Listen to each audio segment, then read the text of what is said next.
There's a couple considerations when you're choosing a site for your chicken coop and your chicken run. The chicken run should be 5 to 10 square feet in size for birds, for chickens, for larger birds closer to the higher amount. You want the site to be relatively high and dry. If it's in a low spot that collects a lot of frost or collects a lot of water, that can wind up for messy conditions and a poor quality of life for the birds and trouble for you when you're trying to clean the thing out. It needs to be built like Fort Knox, quite honestly. A fence is really important to try and keep predators out. Chickens are at a pretty low place on the old food chain, and anything with a backbone and sharp teeth is going to want to eat them. So I don't recommend chicken wire. I recommend a 1/4 inch hardware cloth, something that's heavy duty. Make sure that the fence is actually buried 12 inches down and then towed out another 6 inches in order to prevent digging predators from going underneath and into your chicken run area.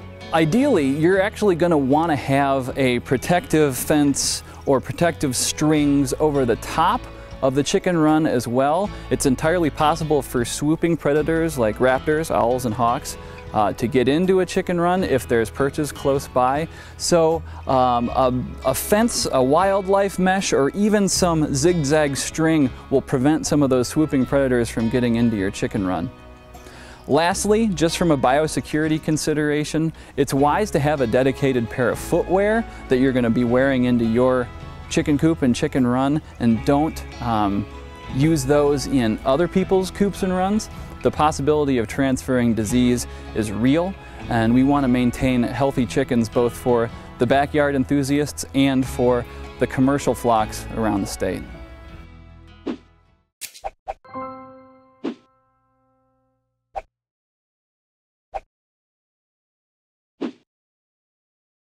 Bare minimum, you want to have 1.5 to 2 square feet per bird.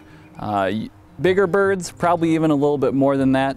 Make sure you keep the thing raised up off the ground so as not to be in contact with water or soil for an extended period of time and rot the building materials.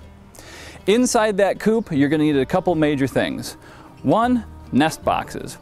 Nest boxes are where the chickens are going to have privacy to lay their eggs,